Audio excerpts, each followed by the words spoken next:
Blog Talk Radio.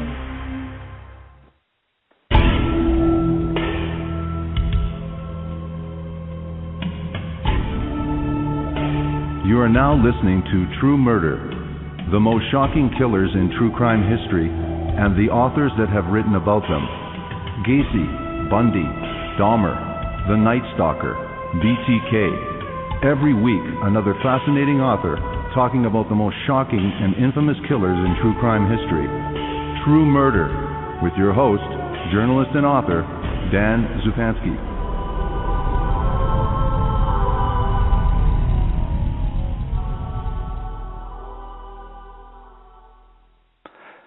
Good evening. This is your host, Dan Zupansky, for the program True Murder, the most shocking killers in true crime history, and the authors that have written about them. In Creekstone, Texas, a small, quiet suburb of Houston, football was king, and David Temple was a prince. A former high school and college gridiron star turned coach, he had a fairy tale marriage to bright, vivacious Belinda Lucas, a teacher at the local high school, who was so warm and popular her colleagues called her the Sunshine Girl. The fairy tale ended savagely on January 11, 1999, when Belinda's lifeless body was discovered in a closet. Her skull had been shattered by a shotgun blast at close range. She was 8 months pregnant. There was no damning evidence directly linking the brutal murder to husband David, who stood by emotionless and dry-eyed as police searched the crime scene. But a dogged 8-year investigation would expose a shocking history of domination, infidelity, and rage, ultimately resulting in an epic courtroom battle for the ages, as a scandalous truth was revealed about love betrayed and innocent lives shattered. My special guest this evening, journalist and author Katherine Casey, with her latest true crime classic, Shattered.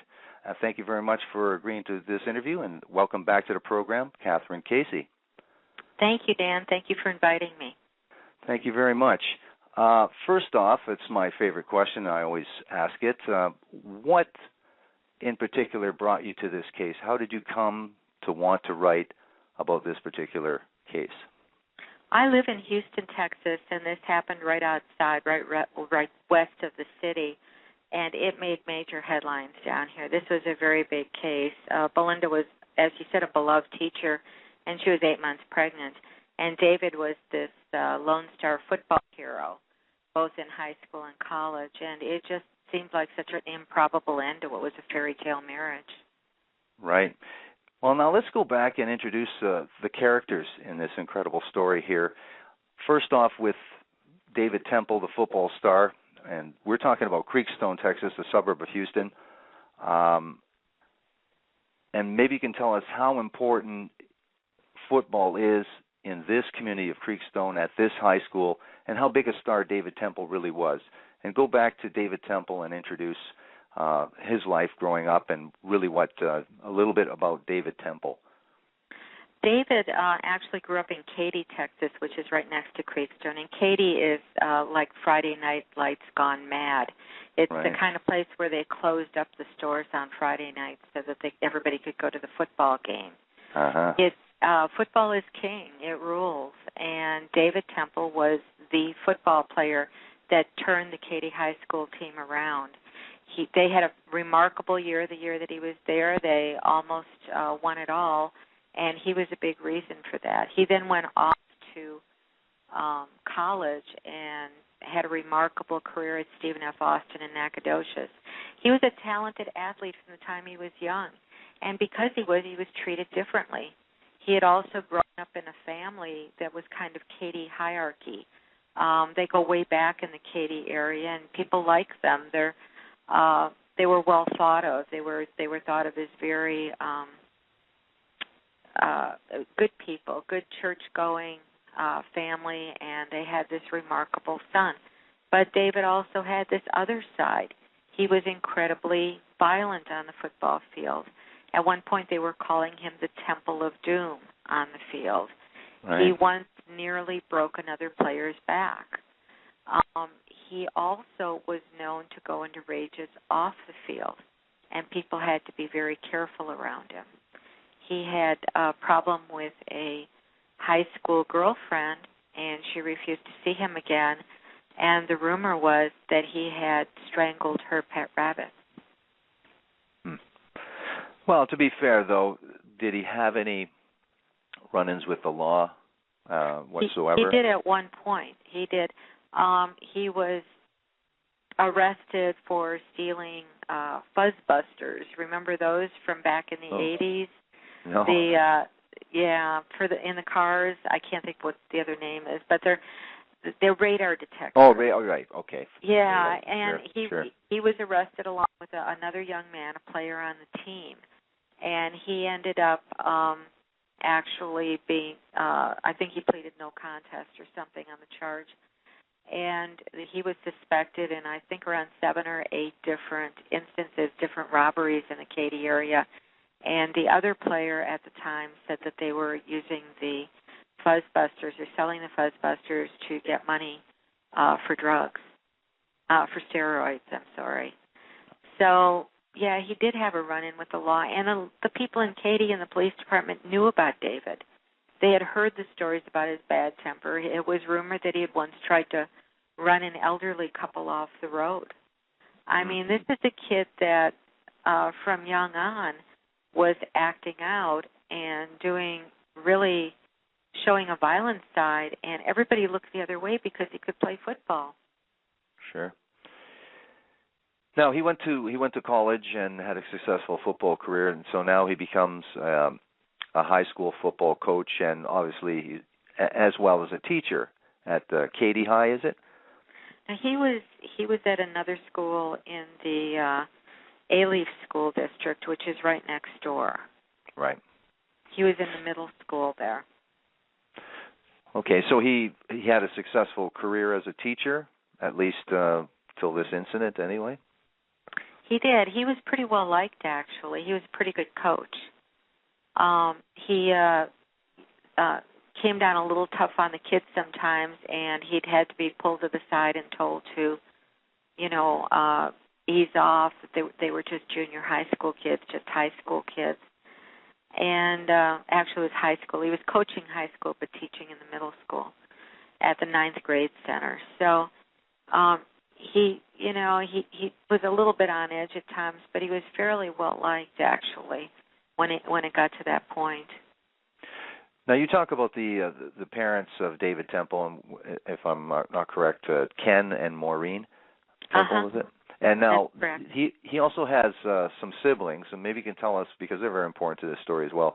Tell us about the siblings of David Temple, and give us their approximate ages of who they are in relation to age to David. Well, I don't have it right in front of me, but I believe that each of them are 2 years apart. I think Darren is 2 years older and Kevin is 2 years younger, David being the middle son. And they were very close brothers. They grew up to be very close. Now, this is important later, but there is testimony that, and this is part of the community as well, not everybody is a hunter or a fisherman, but these people have a little bit of a tradition of hunting in their family. So tell us a little bit about that. Did they, as a family, go hunting? How did they get interested, and how involved were these people in hunting? Well, in the Katy area, the main flyway, and ducks and geese fly over it, and most of the young men grow up hunting.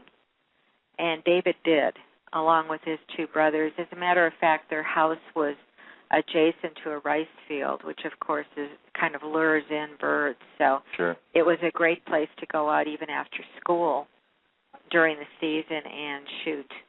So the father, Ken, gave each of the boys a shotgun at a different time. Right. So this was a big part of their lives. It's a big part of the entire community in Katy.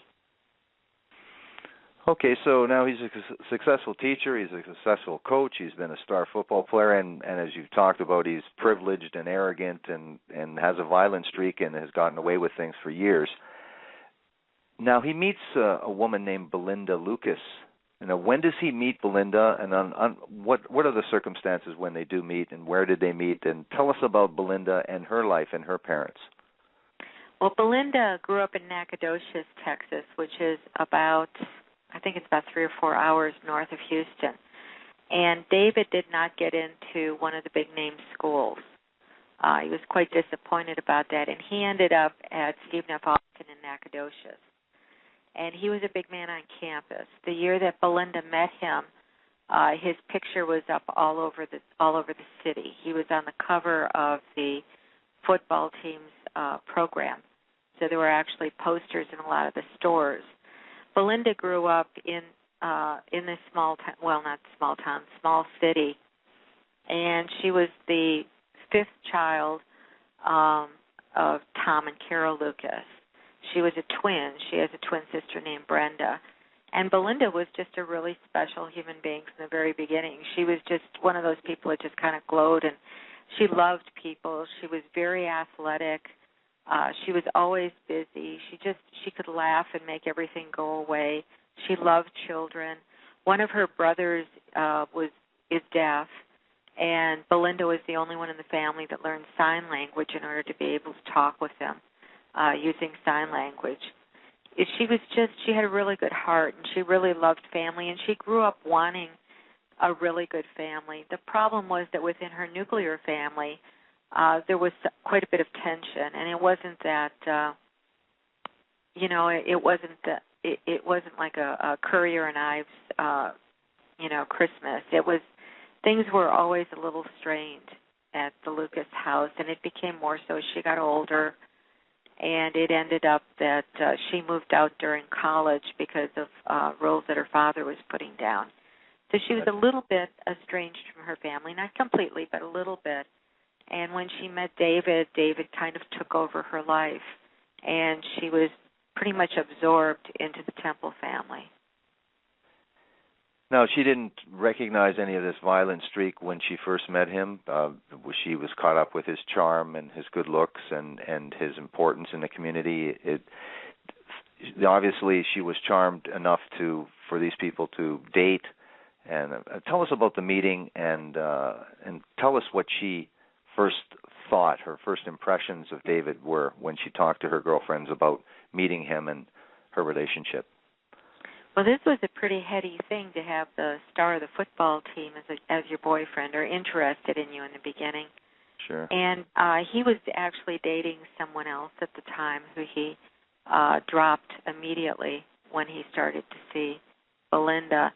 She was really taken by him, and I don't know that David has a tendency, talking to his previous girlfriends, he has a tendency to really cater to a woman, to really put her on a pedestal, to the extent that he's known to beat up other guys in bars if they even look at the woman at a woman who's his girlfriend. So, he was very he gave a lot of roses. He was the kind of guy who showed up with flowers, the kind of guy who left love notes on her car. On the other hand, from the very beginning in the relationships, he was always very controlling.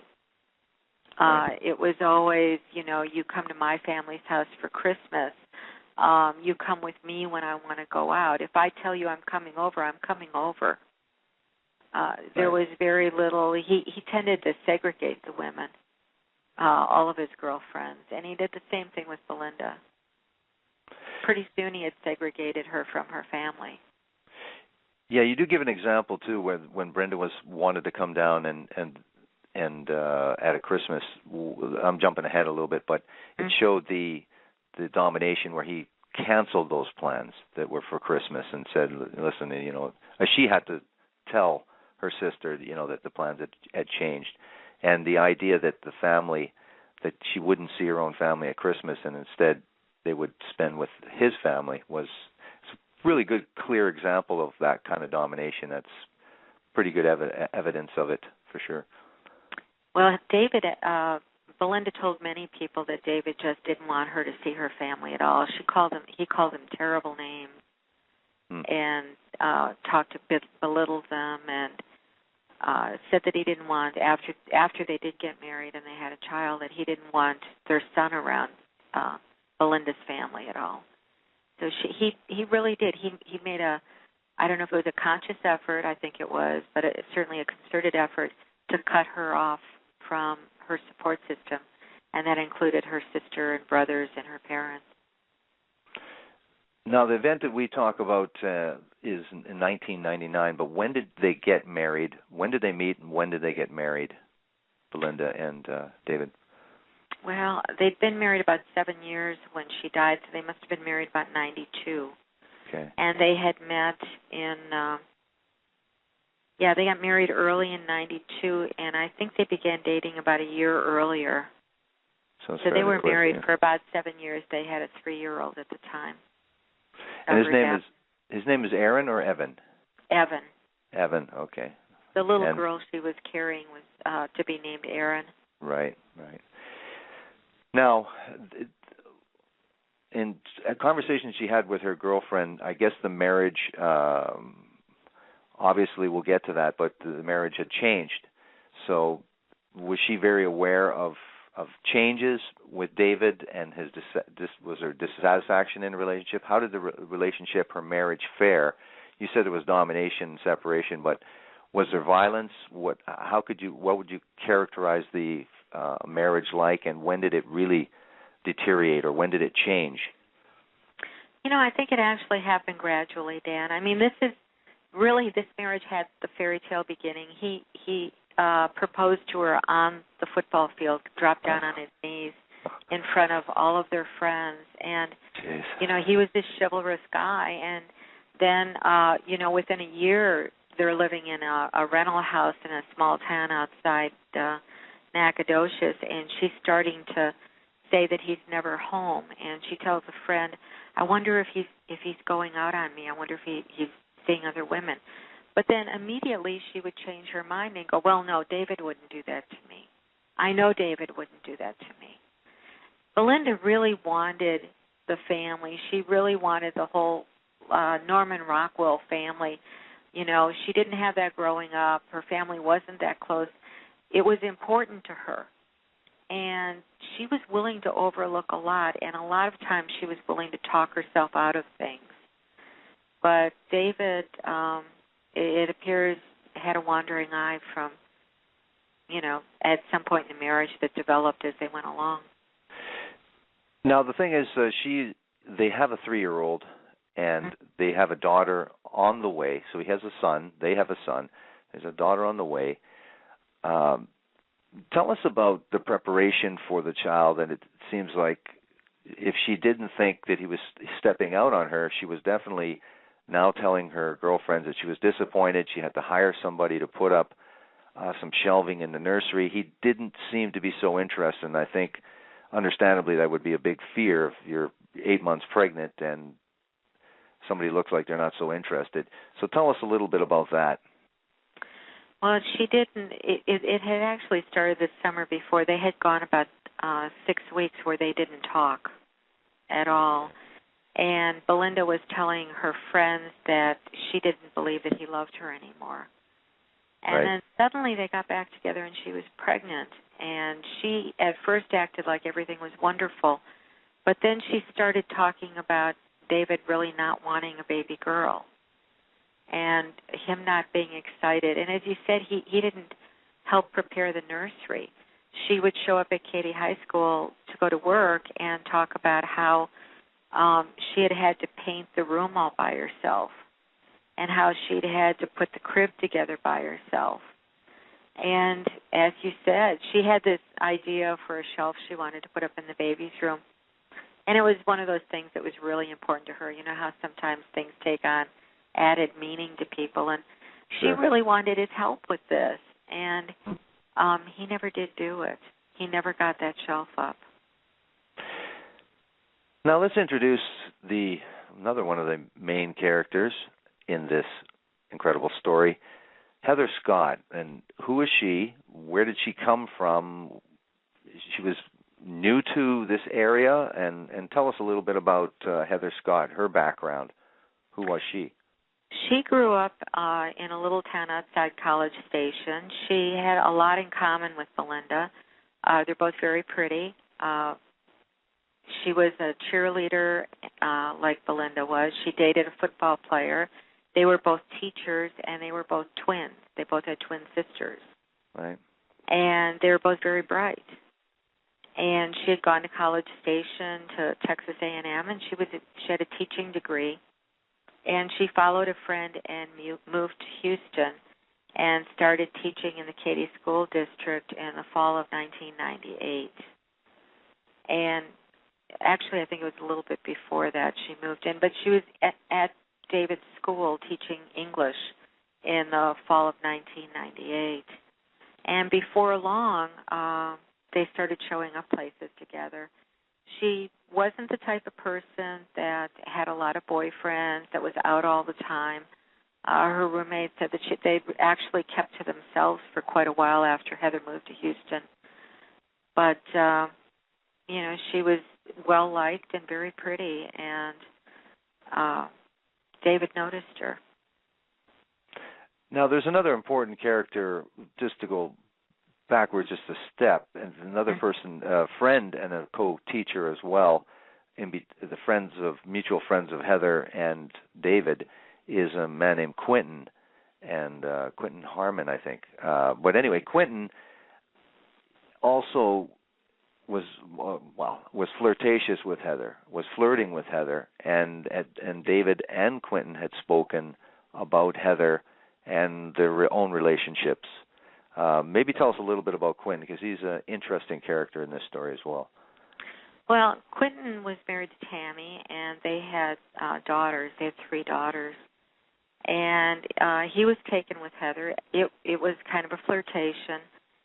He and Tammy were going through a little bit of a rough spot, and he was interested a little bit in Heather, although he never pursued it the way that David did. But the really interesting thing is that Quentin and David were very, very, they were always trying to one-up each other. So when Quentin put a fountain in their backyard, well, then David had to put one in. And his had to be bigger and his had to be better. Sure. And David was always telling Quentin what to do and where to go, and always trying to lure Quentin out to do things that Quentin really didn't want to do, as far as going out to bars and topless places and everything. So it became one of those relationships where there was just a lot of, kind of a guy relationship where there was a lot of back and forth and ego, going into it. So Quentin actually noticed Heather first and said something to David, and in no time at all, David was interested in Heather. Now, it progressed. It started off, obviously, a flirtation, but there was the happy hour at the bar, apparently on Thursday in the neighborhood bar, and Quentin had gone to this happy hour, and I guess a lot of the teachers decided to go on Thursdays to this happy hour. So how does happy hour and the bar play into all this? Well, Quentin actually, I think he only went once, but David started showing up after he went with Quentin once, and they saw Heather there. And then David became kind of a regular on Thursday nights. It was easy for him to get out because Thursday nights were juvie football games, and all he had to do was tell Belinda that he was observing, looking at the kids coming up for the next year. Right. And he started showing up, and before long, Heather and David were sitting together, talking and flirting, and they started acting like a couple.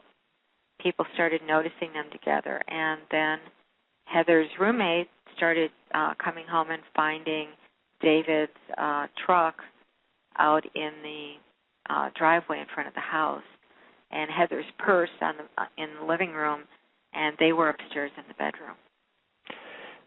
And she's another important character in this, and her name is Threre Hall. Is that correct? Yeah.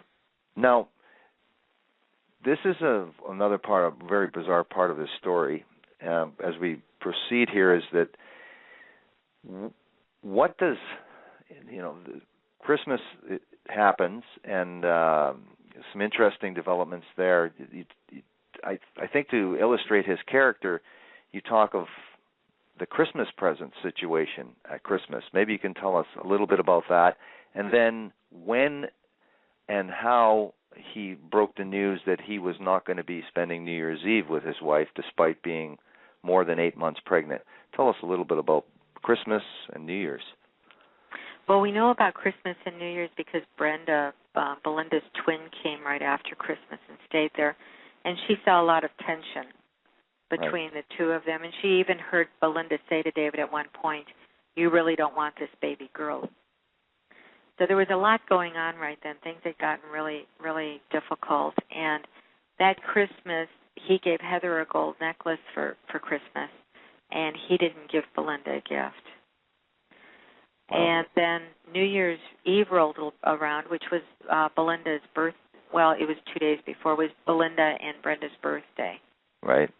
And Brenda didn't see a gift being given to her sister for the birthday. And at dinner that night with his parents, he announced that he was going hunting on New Year's Eve. And right. He did. He left New Year's Eve afternoon, left his eight-month pregnant wife at home, and was gone for the weekend, only he didn't go hunting. That's not where he was. Where did he go? He was at Heather's apartment at her townhouse for that weekend. Now, just before we get any further, you talked a little bit about Heather Scott, and she came from a decent background, but how was she reconciling this situation here? The pregnant wife, New Year's Eve, Christmas. How does her friend Tara Hall approve of this? What's the conversation between Tara and Heather about this relationship and David Temple? Well, it was appearing to Tara that Heather was getting relatively serious about David. Sure. On the other hand, Heather would later say that she really didn't ask David about his family, that she really didn't want to know, except at one point she asked him if he had children, and he said, yeah, he had one boy and he had a little girl on the way. So she knew he was married. She knew he had children. She knew when he was with her on New Year's Eve that his pregnant wife was home alone not alone, with her little boy. And she continued to see him. And I think that says a lot. Now, 3 days before January 11th, 1999, what does David say to Heather and Heather say to David that will end up being very important and is very important? He told her, I think I'm falling totally in love with you. And she said, I don't think I can keep going on this way. Well, she said she thought she loved him too. And right. Then at another time said, but I don't think I can keep going on this way. But he didn't seem upset about it. He didn't seem worried. Right. And nothing changed. She didn't really cut off the relationship. Sure. Wasn't an ultimatum. Now, the fateful day of January 11, 1999, Belinda and her friends, she has a group of friends that they are playing bunco that night, and she's looking forward to some Mexican food, some enchiladas she really liked. Tell us about her friends, because they're major characters in this as well, about the evening planned playing bunco with her friends. Well, Tammy and quite a few of the teachers from Katy High School were all planning to get together to play bunco. They played once a month, and Belinda was an enthusiastic bunco player, as she was with everything. She was just really full of life. And she hadn't seemed quite that happy the last month or so before, but she really loved bunco. And so she had told people, Evan got sick that day, and she told people all day long that she still planned to go to bunco that night. Now, what else happens in the day? Did she speak to any of those ladies that day previous to the bunco game, or they just assumed that she would show up? And if not, if she didn't contact any of those ladies that day, what was her day? What was the rest of her day like? What did she do? Well, she went to school that morning, and she complained that she wasn't feeling well. She'd been to the doctor, and he told her that he thought the baby might come a little bit early. Right. And Evan was sick. Her son was sick, but she'd given him some.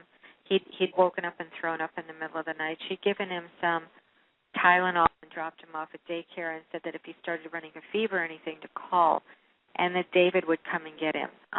She said that she had talked with David, and he had agreed to pick Evan up if Evan was ill. So she went to school that morning and talked to her fellow teachers and everything, and then about 11 o'clock the phone rang, and it was the daycare center, and they were calling to say that Evan was running a fever high enough that it violated their policy to keep him there. Right. So somebody had to come pick him up. And at that point she started calling David. And she called and called and called and couldn't get him. And finally left Katy High School to go pick Evan up, saying that she would be back for a meeting she had about 2 o'clock that afternoon. But she needed to get him home.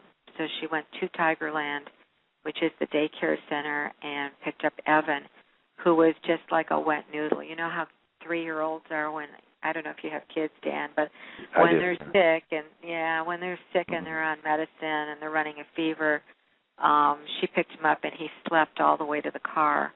And They said he hadn't eaten anything that day. The poor little guy was really sick. Sure. So she went home and continued to call David. Finally got in touch with him, and he left Katy High School, or left A-Leaf, the junior high where he worked at the 9th grade center, and came home to take care of Evan. Did you want me to keep going? Well, I can ask you a question to set this up. So now she is at home, and she is, if we go backwards just a little bit, she picked up some soup from the Temple family, Maureen, earlier. So she had some homemade soup, and she came home, and then David comes to the home. And so I guess describe the situation according, or as David describes it to police. Tell us about that. Well, she gets home about noon, and then he comes home shortly after to take care of Evan, and she leaves, and she goes back to Katy High about 1 o'clock, and then leaves there after her meeting and stops at her mother and father-in-law's house and picks up this soup. And she leaves there, I think it was right around 2:20, and heads to, she left the school at 2:20. She stopped at the Temple's house, and then she drove home.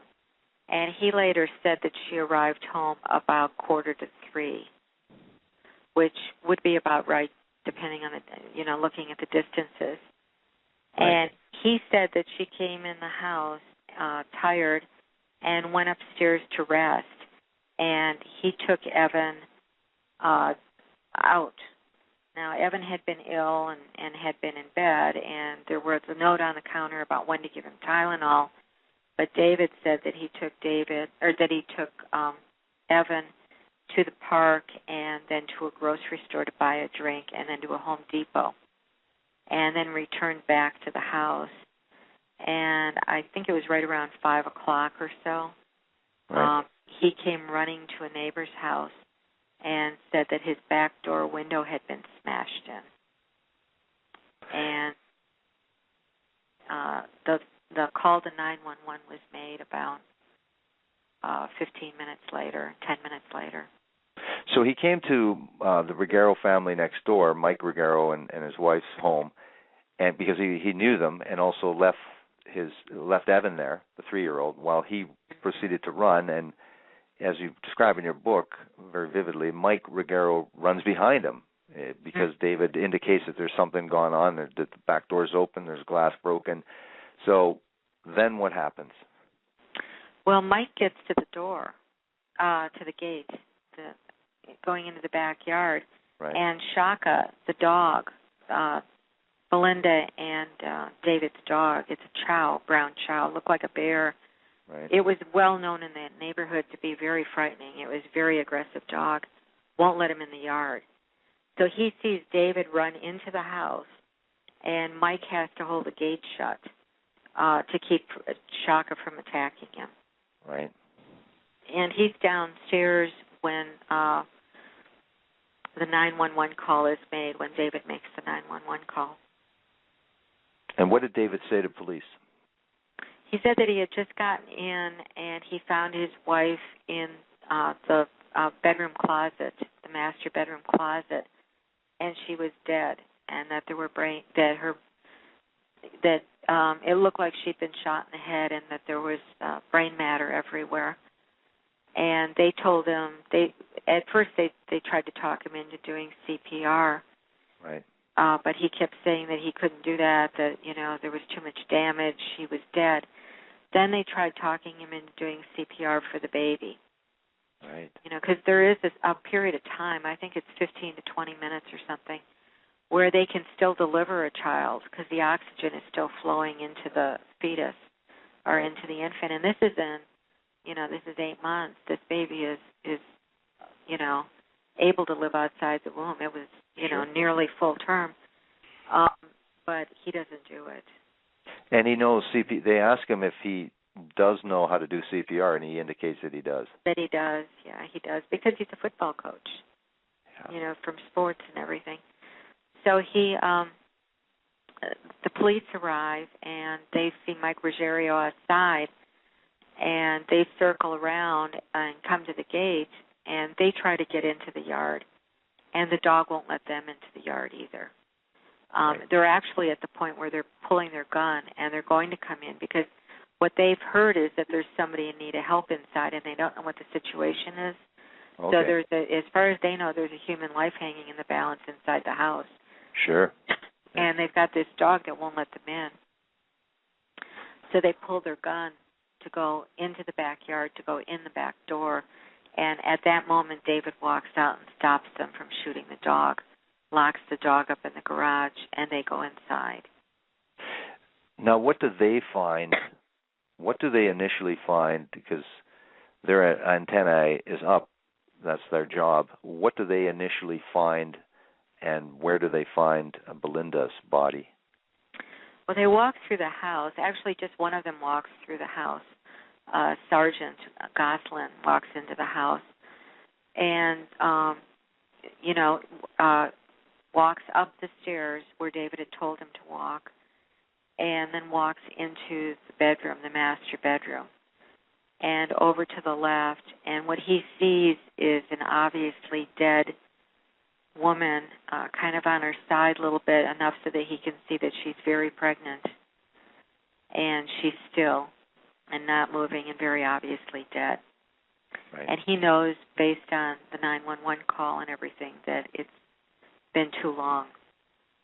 So he turns around and walks back out, gets downstairs, and about that time the EMTs show up. So the sergeant then brings one of the EMTs up, who looks at Belinda's body and verifies that it's past the point for life-saving measures, past the point where she can save the fetus, anything can be done for the baby, and leaves. And a short time later, Linda is declared dead. Now, what did the police find? We'll start with the bedroom because that's where we are. What did they find particularly unusual or odd? In particular, the hangers and some clothing in the closet itself that looked like the would-be perpetrator moved something there. There was a TV set as well. Tell us a little bit about the crime scene and what police saw immediately. Well, it appeared that it was a robbery because the back door had been smashed in, the window had been smashed in. Right. And downstairs on the first floor, as you said, a TV was taken off its stand and laid on the side. But as they looked through the house, they saw things that didn't make sense based on it being a robbery. They saw jewelry, including David's gold championship ring, sitting out in plain view. They saw Belinda's jewelry boxes undisturbed. In the closet, once they started really looking at the scene where the body was, they realized that there wasn't enough blood splatter for the fact that her skull had literally been shattered and emptied. And so they began looking for her brain, basically, and the blood splatter. And what they found is that somebody had taken the clothes on the bottom rack and pushed them over in order to cover up all of the blood splatter and everything, the brain matter that was splattered against the closet wall. Yeah, it's kind of unusual. It is, yeah. Usually a robber's not going to stay around long enough to rearrange the clothes. So they had this undisturbed TV, or this TV set moved, clothing on the hangers moved, cover up the brain matter. They were suspicious about, they thought the broken glass was unusual, where the glass actually landed seemed unusual. This was a big deal because if somebody's trying to break glass to get into a house, that means that the door is shut and locked.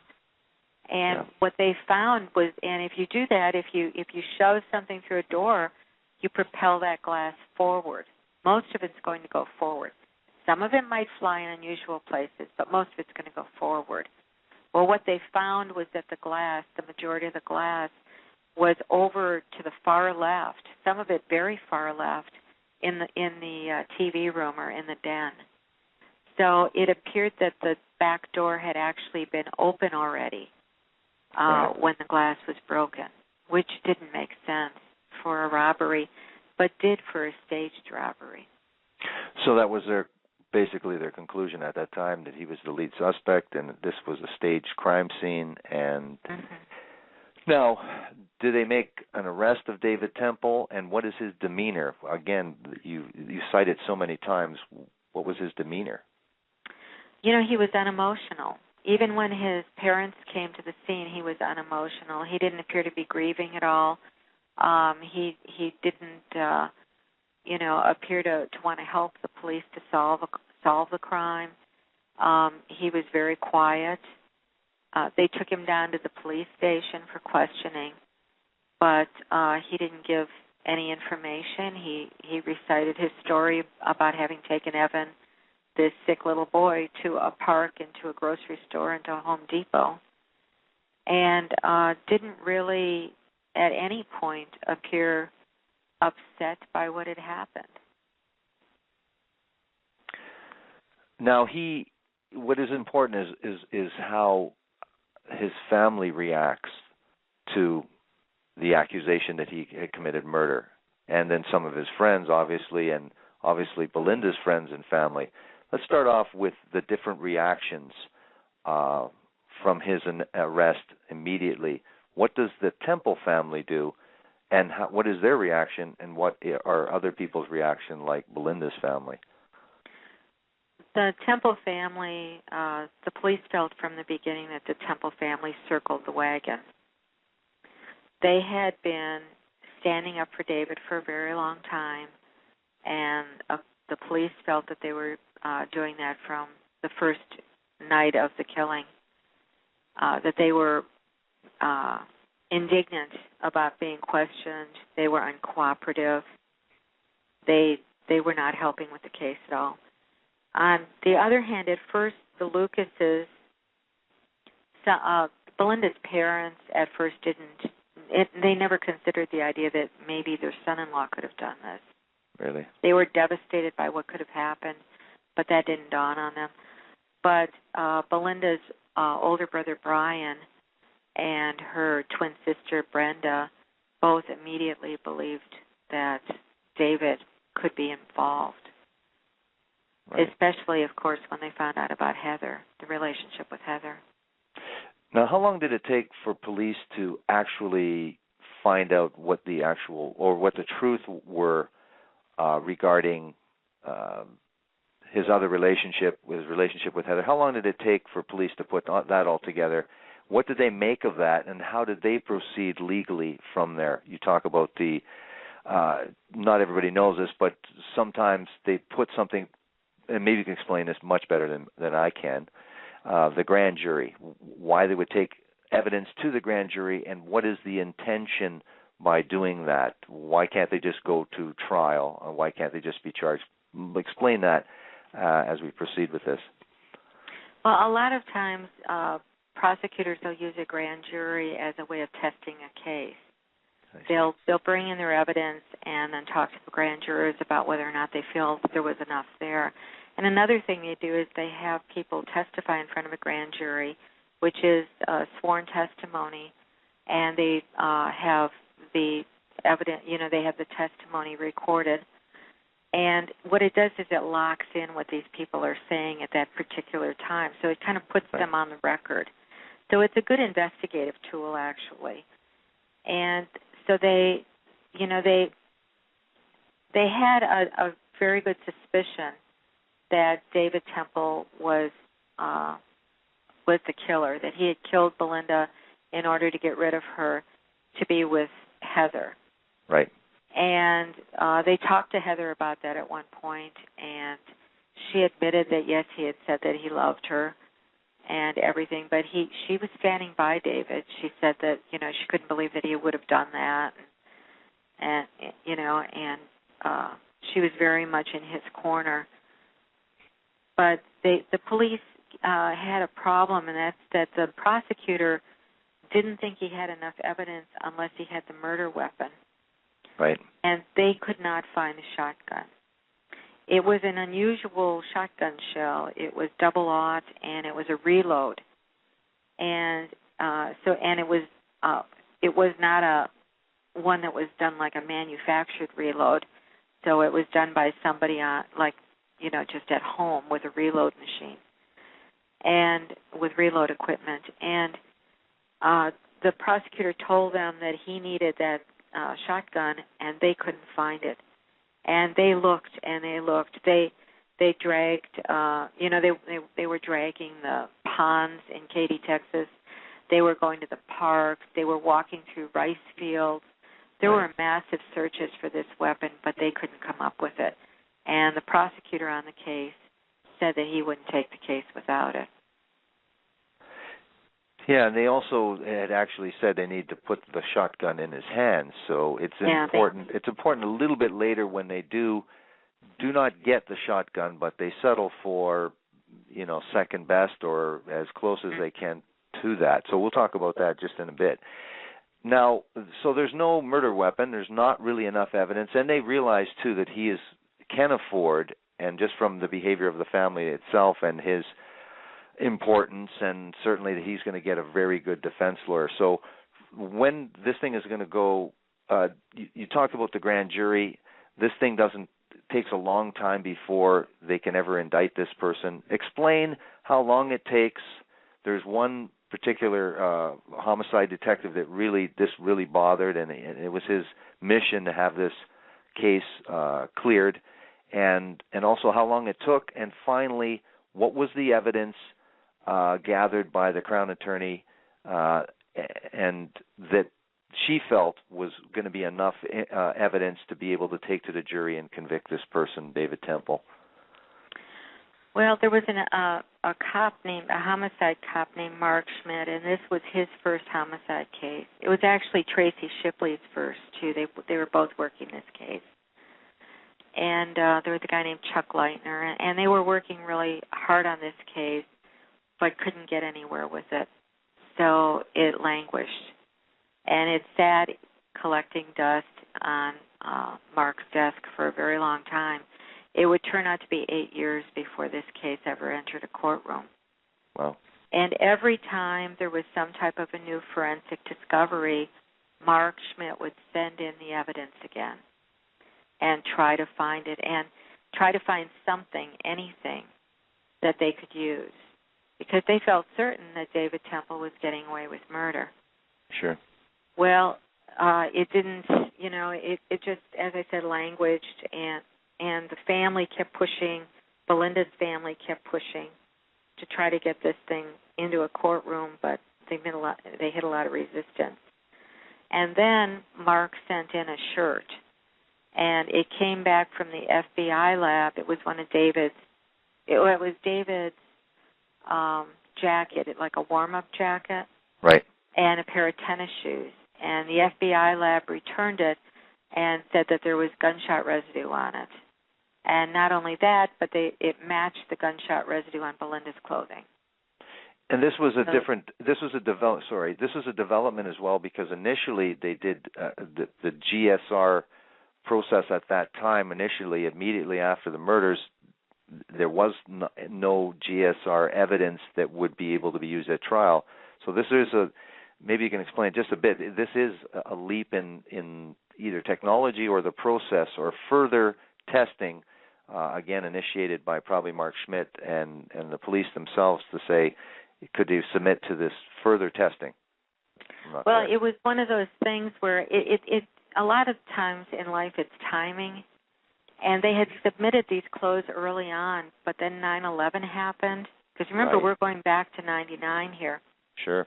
And the clothes were in the queue at the FBI in Quantico to be tested. Uh-huh. And because of 9/11, everything involving 9/11 got fast-tracked. And these things and cases like this really were just pushed to the back. So this sat for a very, very long time. The initial results that came back did not find anything, but they kept testing with these new tests that were coming out as Mark kept resubmitting. He actually went to D.C. and hand-carried these clothes at one point, David's clothes. And this one time, finally it came back and there was a match. They found GSR and there was a match. So at that point, they started talking, but they still weren't ready. Well, then the Scott Peterson case happened in California. Right.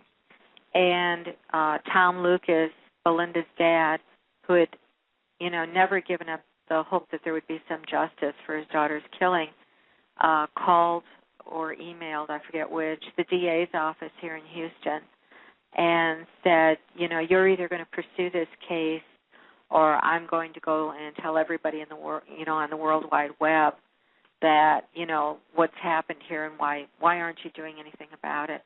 Well, the DA here in town brought it into to his top assistant prosecutor, a woman named Kelly Siegler, and asked her to take a look at it. And sometimes it takes a fresh set of eyes, and she looked at it, and she gave it to another guy in the office, and he looked at it, and they came away thinking they had maybe a 60% chance of getting a conviction. Sure. And that was enough to go with, so they arrested David. Now, the trial courtroom drama is incredible in this book. I got to say, I've read a lot of true crime books, and what happens is that there's not so much mystery in the trial, and they're not so exciting. I mean, so some trials are exciting. This one's very exciting, and you've really captured that. Now, we won't go into all the testimony at the trial, but who are the key witnesses at trial? And tell us a little bit about the testimony of the Temple family and David himself. It's incredible. Well, the first half, of course, is the prosecution. The prosecutor put on his witnesses, and sure, she put on her witnesses, and she had both of the Harlans, Tammy and Quentin, testified about the turmoil in the Temple's marriage. How David was so controlling with Belinda.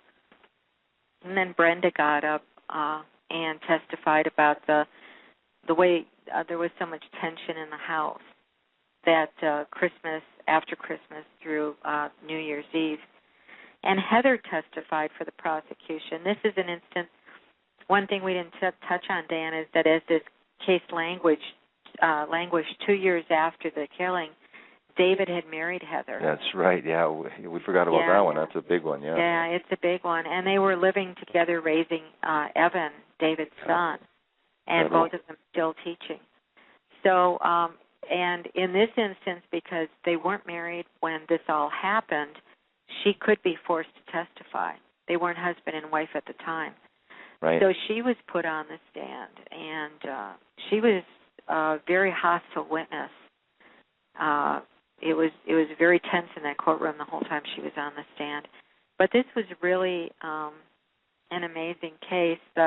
A lot of the little pieces started to fall together. What Kelly Siegler did is she started putting before the jury all of these little things that lined up to form this really damning picture. David never called the police trying to push this investigation on, never tried to find out who had murdered Belinda. In fact, told people he didn't care, that Belinda wouldn't want anybody to look into this. all of the bit about the dog, the staged crime scene. And then she managed to put a shotgun in David's hand, as you mentioned earlier. Yeah. She found someone who could say that David's father had given David a 12-gauge shotgun, and that all of the Temple boys had 12 gauges, and that there were no 20 gauges, as David's dad would later, when he got on the stand, would contend that David had. And this is a kid who had been out hunting with the Temple boys a lot. So, and he knew guns, and he knew hunting, and he knew that David Temple had a 12-gauge shotgun like the one that was used to murder Belinda. Yeah, and then she put a lot of information to them to use their own logic, too, because, you know, the dog is very important because nobody could get in that yard. How could a burglar get in the yard? And, and then who walks around in broad daylight in this neighborhood without these neighbors who are friends noticing somebody with a big shotgun? Yep. And then nothing's stolen. So everybody knew who this was, but they took this case to the jury without a lot of the normal forensic evidence. And now, you talked about the Temple family testifying. What about David Temple testifying? Well, you know, it seemed obvious on the stand that the Temples were trying really hard to protect David. The impression in the room was that they were doing their best to bolster him up, but in truth it just made them and him look bad because it made them look as if they were lying. And David was actually a pretty good witness on the stand. He did pretty well up there compared to his parents. But he maintained that he hadn't done it. He was trying to shift the blame toward a neighbor boy, the boy who lived right next door. And he was, you know, pretty forceful. He maintained, his lawyer, Dick DeGuerin, maintained that David and Belinda had a wonderful marriage and that there wasn't any real problem between them. But, of course, that's a problem because David was having an affair and later married the woman he was having the affair with. So David on the stand was, he was kind of like the football player he'd been on the field. He was just really focused and pushing really hard and doing his best to cut through and force the blame in other places. So the jury basically, what was the deciding factor for the jury? You know, I think that, in all honesty, this is a really unusual case. I think that if the defense attorney had not put on a case and they had settled after the prosecution finished, I think David probably would have been acquitted. But the defense, when they started, actually kept making him look worse. And I think it was actually the testimony of the Temple family that swayed the jury because they saw that the Temples were dancing around things, trying to make David appear innocent, and that they weren't telling the truth about things like David's relationship with Belinda and knowing about David's relationship with Heather right after the killing. Right. So there was a lot that came out of the Temple testimony. Yeah, so it was an incredible victory. And what was the inevitable sentence for Mr. David Temple?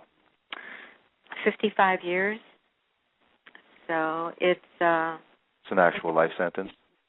Well, it's the equivalent of a life sentence. Yeah, it's he'll be eligible. I think it's 55. I've written so many books, I get a little confused at times. All right. But it's 55 or 65 years, and he'll be eligible for a geriatric parole at some point. His case still is on appeal. Sure. The appeals court heard it in January, and they have not come down with a decision yet. Mm-hmm. Mm-hmm.